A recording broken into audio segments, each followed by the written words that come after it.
Ivonete, uma vez mais, lamentavelmente, o que a pandemia está fazendo é acelerar e aprofundar uma crise que nós já sabemos de longo tempo. Quer dizer, na realidade, nós não temos um sistema educacional, nós temos um sistema de ensino, não é?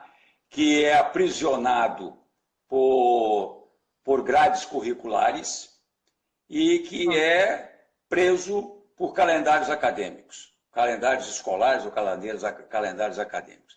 O que a crise fez? O que a pandemia fez? A pandemia fez com que se buscassem soluções, tanto aqueles, porque a gente tem que entender que o ensino público ele é exercido por empresas privadas, né? Cada vez mais as escolas privadas são grandes empresas, pertencem a grandes conglomerados financeiros, né? Basta a gente ver o que está acontecendo aqui no nosso pequeno Espírito Santo, de escolas de segundo grau sendo adquiridos por fundos de investimento.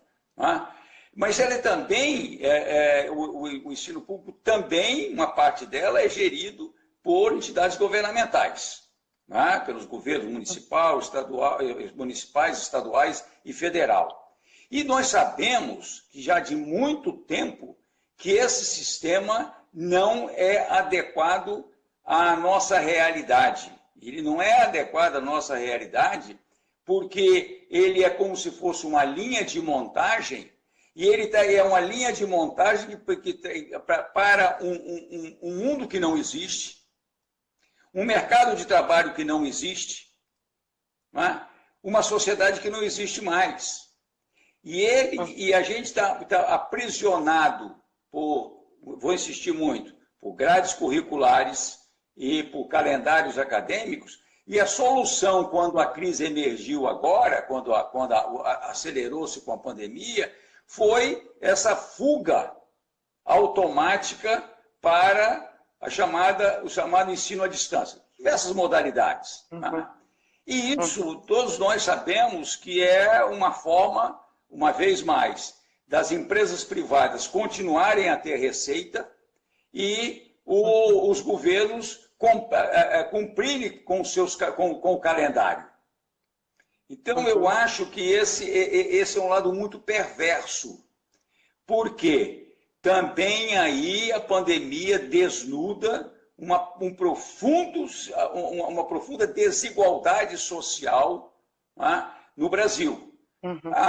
Lógico, filho de classe média, cuja família tem 2, 3 computadores, mora em um apartamento ou numa casa com 5, 6 cômodos, é até possível que você consiga, com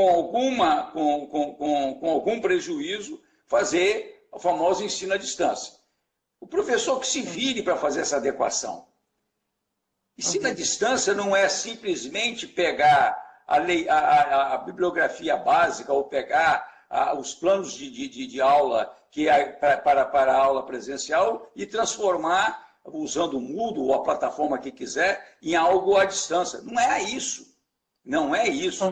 Né? Da mesma forma, se nós pegarmos a realidade do nosso alunato das escolas governamentais, sejam elas as de melhor nível do ponto de vista de qualidade do ensino, como são os nossos institutos, nós sabemos que é uma realidade muito crua. Né? Quando nada, que acesso tem essas pessoas a um computador? Como é que é o fornecimento da internet? Quais são as condições de estudo deste aluno? Né? Então... E aí, Arlindo, só abrir um parênteses aí, a gente está falando de aluno, mas a maioria dos nossos professores também da rede pública é um computador, se tem um computador para a família toda. Né? É a família toda que está em casas pequenas, né, amontoados. Como que tem condições de fazer a preparação dessa aula, de dar essa aula, quando as condições mínimas não existem, nem para o aluno, nem para o professor. Porque a gente precisa, né, Ivonete, a gente precisa meio que tentar qualificar um pouco de que mudança tecnológica nós estamos falando. Não é? Porque muitas vezes tem muita gente porque frequentou escola lá na década de 50, acha que preparar uma aula é preparar aquelas fichinhas que os nossos professores usavam, né? Essas fichas que os professores usavam, alguns escreviam no quadro, outros botavam até alguns quadros mais bonitos, ou mapas, etc., foi substituído pelo retroprojetor. O que foi o retroprojetor? Eu transformava a fichinha numa transparência e aí eu interagia. Nós estamos falando de uma coisa completamente diferente. O que a tecnologia, o que as tecnologias da informação e das comunicações nos propiciam é um outro patamar no processo de aprendizagem, no processo de compartilhamento. E nós não podemos jogar isto fora. Nós não podemos desmerecer isso, não podemos descredenciar isso e deslegitimar isso, como está sendo feito por inúmeras plataformas, inclusive, principalmente que hoje instruem o chamado ensino privado, não é? E aí força um professor que tem todo o conhecimento, que tem preparo, mas que não consegue fazer essa tradução com esta rapidez. Não é uma questão de pegar uma aula presencial e transformá-la numa aula à distância. Não é isso. Nós estamos falando de um mundo completamente diferente. Quer dizer, nós temos essa questão, vamos chamar até de didático-pedagógica, mas nós temos essa condição absolutamente humana. Você imagina a professora, o professor, pai de 2 crianças e que hoje também está lá de quarentena e que tem que acompanhar o filho e a filha e tem que acompanhar o companheiro e a companheira e, ao mesmo tempo, tem que usar o seu ambiente domiciliar como pano de fundo para essa interação à distância. Isso pensando em nós, professores. Vamos pensar em nós, professores. Aqueles de nós que temos o privilégio de termos um computador pessoal, ou um iPhone, um telefone celular, temos uma boa ligação com a internet. Agora, imagine, na maioria dos bairros onde moram a maioria dos nossos alunos, principalmente da rede governamental, imagine nas favelas onde mora um número substancial também dos nossos alunos, que condições têm essas pessoas? Então, isso também está desnudando, não é? uma outra dimensão da injustiça social, da exclusão social na qual nós vivemos. Só que isso agora, uma vez mais, está aprofundando e acelerando em função da Covid. Tem a participação aqui da Márcia, que está dizendo que mesmo os que têm o ensino à distância não conseguem se manter com o distanciamento total do professor, porque os alunos precisam esse contato. Essa semana passada, eu fiz uma reunião com os alunos, e isso foi assim, uma reunião quase que presencial também, via no Meet, né? Isso foi tão importante, eles verem a gente, porque eles precisam o contato do professor. Os meninos do ensino médio, do ensino fundamental, eles não têm essa maturidade de fazer os seus estudos sem o professor. Então, essa educação à distância, né? Essa distância de quem? A distância não é a mesma, né? E aí o próprio ministro da Educação, ele foi muito infeliz, né? Quando ele falou que o Enem é para escolher os melhores, né? Que não é um programa social. Aquela propaganda foi vergonhosa, né? E é vergonhoso ter um ministro desse no nosso Ministério da Educação que fala que o Enem é para escolher os melhores. Que programa é esse? Que ministro é esse? Bem, que governo é esse, né? Porque se fosse... Que governo é esse, de modo geral, né? Mas é o governo como um todo. O desastre é total. O desastre é absolutamente total. E é muito triste a gente se dar conta de que isso aí foi ganhou, quem deixou de votar no professor, votou nessa coisa que está aí. Então, eu acho que é uma tristeza. Agora, por isso é que eu acho que é importante, nesse momento, a gente fazer uma discussão ampla a respeito do potencial, sim, potencial extraordinário das novas tecnologias para o nosso processo de educação no sentido mais amplo, inclusive para o ensino. Mas não é para substituir a interação presencial. É com os colegas, é a brincadeira, é a pilhéria, é a molecagem que se faz aqui e acolá. Isso tudo faz parte desse processo.